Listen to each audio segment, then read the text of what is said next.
The number of confirmed deaths is 11, tragically.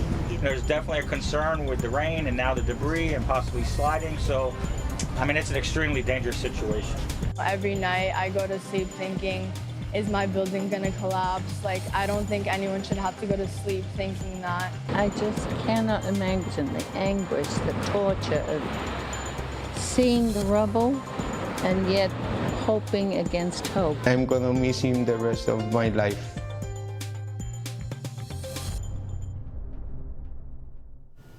Now here, 6 a.m. here on CBS 12 News this morning, a live look in Surfside at the condo that collapsed last Thursday. We are entering day 6 of the search and rescue efforts. Good morning, I'm Matt Lincoln. I'm Ashley Glass. Rescue crews not losing hope as we're entering this 6th day as they search for survivors in the rubble of the Champlain Towers South. This morning, we know there are sadly 11 people dead, 150 people still missing, and 136 people are safe and accounted for. These numbers are really changing every single day. Miami-Dade police identified 3 more victims. 52-year-old Marcus Joseph Gara, you see him on the left.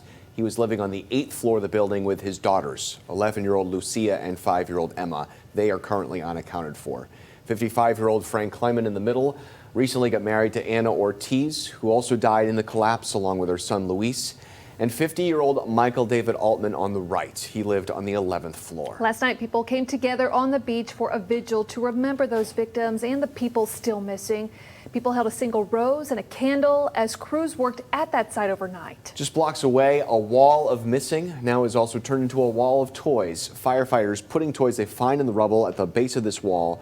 And there are several photos of those missing there as well. You can see that Winnie the Pooh stuffed animal that says Baby's First Pooh Bear on the shirt. CBS 12 News this morning has team coverage right now from the anxiety some people are now feeling as they live in high rises to a deeper look at building inspections. We start with our Terry Hornstein. She's live in Surfside. Terry, it's day 6 here. What's the latest on the search and rescue efforts? Good morning, Matt and Ashley. We've actually moved once again. Now we're in front of the building about 2 blocks away. It's actually right behind me at this hour where they're searching and looking for people 24 hours a day. The reason they moved us this time because so many different law enforcement agencies, so much media was there. Part of the ground started coming out, so they had to come in and fill that area with gravel. We do want to show you some live pictures once again. Take a look here. You're looking at the site of the destruction. You can see the balconies there just down. You can also see that pile of debris, a lot out there. And this is where crews are working 24 hours a day, trying to find anyone still alive and also trying to just find people at all.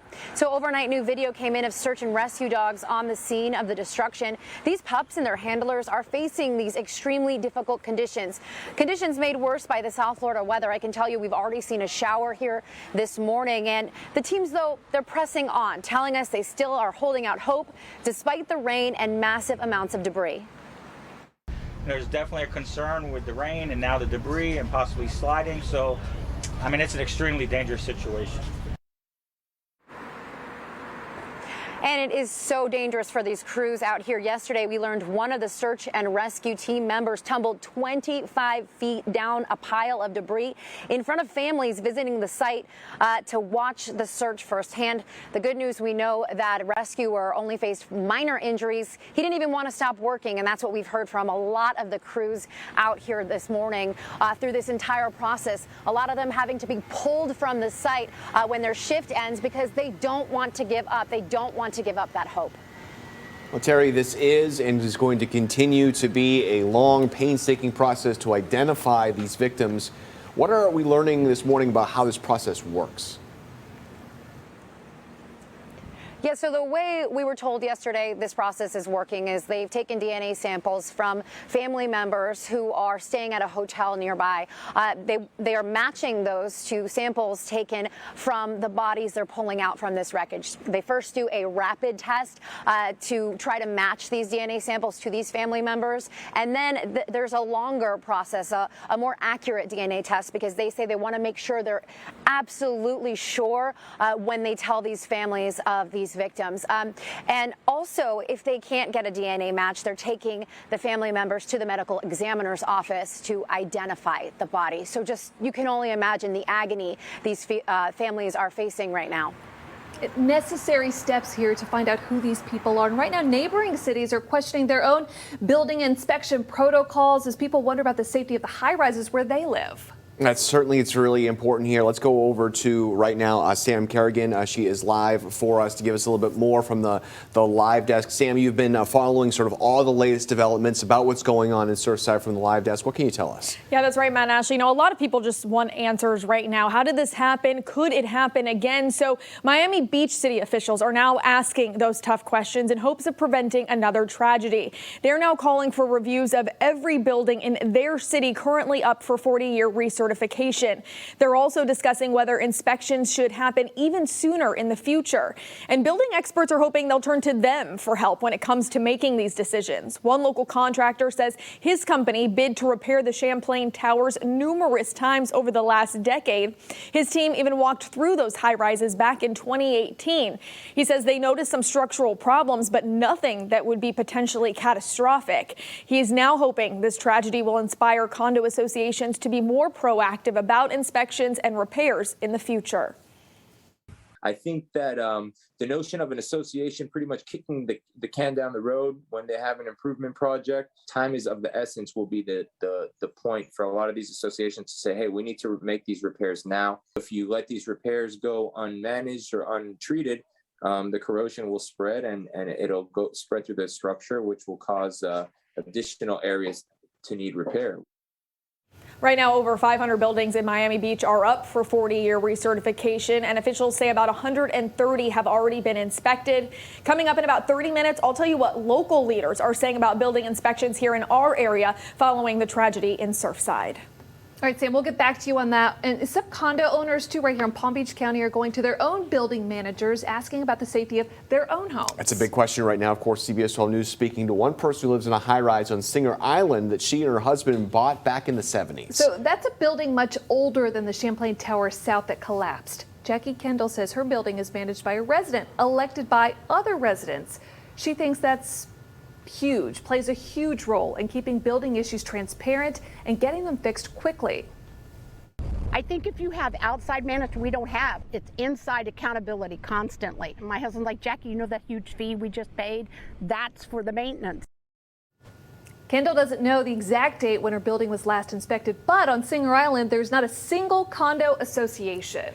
And since the tragedy, people overall have been on edge about living or working in some of these high-rise buildings. Yeah, especially along our coastline. Let's bring in CBS 12 News reporter Kara Duffy, continuing our live team coverage from Surfside. So, Kara, you know, you've been looking into this. What kind of toll is this having on people's mental health? Well, Matt, Ashley, whether you were just a few blocks away from the destruction like we are right here or hundreds of miles away watching this tragedy unfold through pictures and videos, it's nearly impossible to not think the worst. Could this happen to me or my family, especially so many unanswered questions this morning? I know I live in a high rise on the water, and I've certainly been dealing with some of those thoughts myself. And we're told that that is totally normal. We checked in with mental health experts, Dr. Jeff Gardier, and he says it's crucial that you understand that what you may be feeling right now, those feelings of stress and anxiety, not only is it normal, but it's to be expected. He suggests leaning on your friends and family to talk through it. Not only is it very good to be able to share a lot of those burdens and share those emotions, it is a catharsis, but it also allows them to share empowerment strategies. How do they begin getting through some of these feelings? What are some of the first steps they can begin to take in order to process what it is that they're going through? Dr. Jeff says doing some research of your own will also help with your anxiety. Look into the last time your building was inspected and don't be afraid to ask questions. And Matt, Ashley, I can tell you from being here at the scene, I've heard from local and state leaders several times during their updates here. A reoccurring thing that they keep mentioning is the importance of mental health and wellness out here. In fact, they've actually brought in a special group of peer teams friends to work with the first responders, which is a whole nother aspect to the mental health and well-being out here. We're going to look even closer into that coming up within about 30 minutes or so, what they're doing to make sure they're being taken care of emotionally. As we know, it is very physically, emotionally, and spiritually exhausting for a lot of people out here. Yeah, not just in this moment. There's a really long road ahead. So Yeah. this mental health support, more important than ever. Yeah, all right, thanks, Caroline. Coming up at 6:30, a one-on-one interview with Governor Ron DeSantis about this deadly tragedy. We've been engaged in this from the beginning, 100%. And, I've been here every day, but even when I'm not here, they're still doing it because we've got all the people on the ground that we need. Absolutely. Do you feel there's anything more that could have been done in this case? I don't. I think that they were here within minutes, and these are the best and the best. We'll have more from that exclusive interview coming up in 30 minutes. And if you know anyone who needs help during these hard times, there are resources available. Visit floridadisaster.biz to get assistance from the state of Florida. We're posting constant updates about the search and rescue efforts online. You can download our free CBS 12 News app to get push alerts sent straight to your phone. And at 6:10 this morning, let's go back to Lauren and check on that forecast. Ashley, thanks. We'll take a look right now at Storm Track Radar. Got some showers coming onshore for us this morning. Right now we have rain out near West Boynton across 441 and Boynton Beach Boulevard, and then showers right now coming onshore near Delray Beach. This is a live look from our Boca camera. You can see that rain. There's that shower there that is moving onshore right now up near Delray. Otherwise, skies are partly cloudy outside for this morning. We have a southeast wind out there to start, so that's actually helping to pull more moisture into the area for us. That's why we have an elevated rain chance out there for the next couple of days. More moisture in the atmosphere means more storms, maybe some heavier downpours at times too. Hour by hour for Tequesta, you'll see that wind out of the southeast. That's where the moisture's coming from. Your high temperatures for us today are headed towards about 86, 87 degrees. We're all going towards the upper 80s. Wind speeds will be between about 10 and 15 miles per hour. Matt, Ashley. All right, Lauren, taking a look at our roads here. On-time traffic coming up on 612 here. West Palm Beach to Port St. Lucie. Drive time is 40 minutes. That's normal. We're not seeing any major slowdowns in our area. We have a lot more to get you ready for your Tuesday, a cash boost for our airports. Where's the money coming from?